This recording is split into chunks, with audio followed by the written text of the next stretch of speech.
सुश्री इकरा चौधरी जी, please आप बोलिएगा। धन्यवाद सभापति जी। मैं सबसे पहले दाद देना चाहती हूँ इस बिल के टाइमिंग की कि अभी ईद की रौनक बुझी भी नहीं थी और हमारी जड़ों पर एक नया फरमान लाया गया। पहले उत्तर प्रदेश में मुसलमानों को नमाज पढ़ने पर रोक लगाई और फिर सौगात में ये बिल लाया गया। निसार में तेरी गलियों पे है वतन, जहाँ चली है रिवाजो गैर कि कोई ना सर उठाकर चल सके।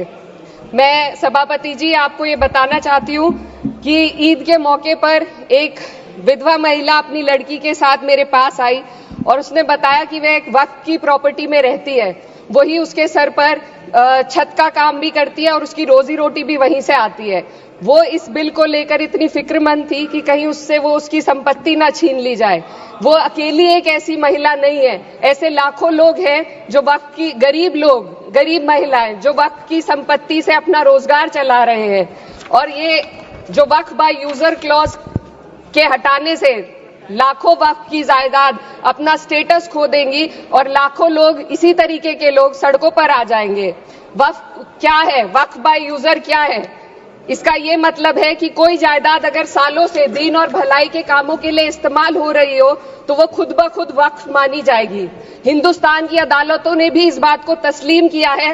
वक्फ बाय यूजर सिर्फ वक्फ बोर्ड को ही मिली कोई खास सौगात नहीं है, ये बल्कि सभी अन्य धार्मिक ट्रस्टों को परंपरा और यूज के आधार पर बिना किसी डॉक्यूमेंटेशन के धार्मिक चरित्र को डिक्लेयर करने का राइट मिला हुआ है। भारत के संविधान के आर्टिकल 13 क्लॉज 3 में कस्टम और यूसेज को कानूनी वैधानिकता प्रदान करता है।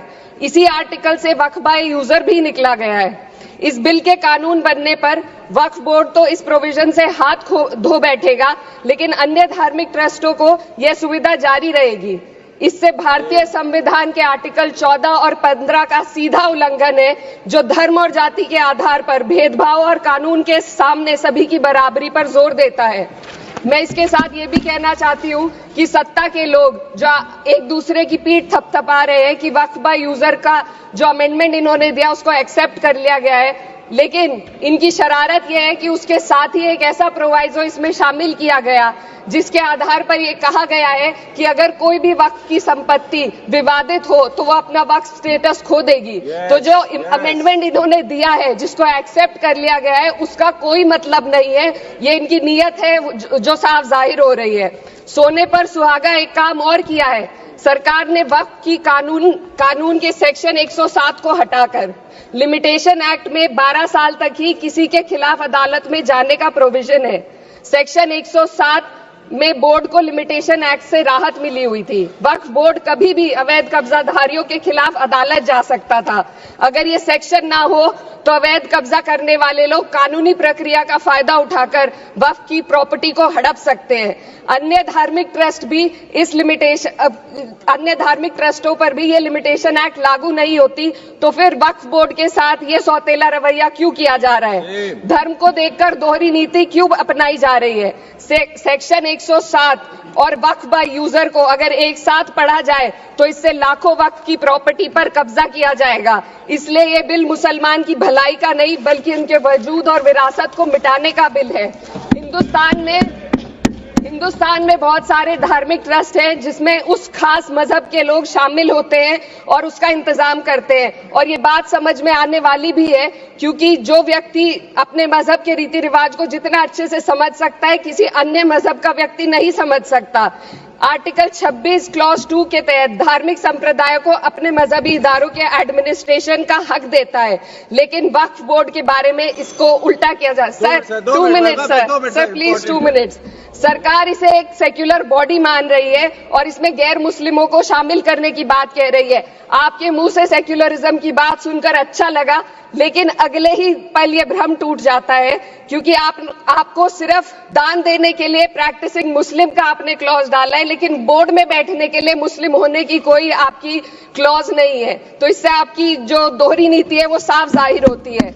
ये वही सरकार है जिसने राम जन्मभूमि ट्रस्ट में ये लिख दिया कि जिला अधिकारी भी अगर होगा तो हिंदू होना चाहिए।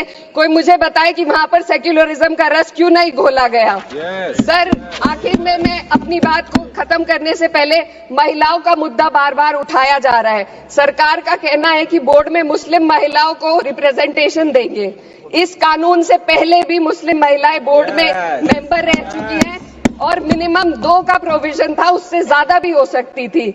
सर, मैं ये कहना चाहती हूँ कि सरकार ने महिलाओं के लिए ऐसा कौन सा नया काम किया जिसका ढिंडोरा सरकार का हर सदस्य पीट रहा है। इस बात की तायीद अगर आपकी तरफ से कोई मुस्लिम महिला करती तो हम उसका यकीन भी करते, लेकिन अफसोस आपकी इतनी लंबी कतार में एक भी मुस्लिम महिला नजर नहीं आती है। सर, मैं खुद एक मुस्लिम महिला हूँ।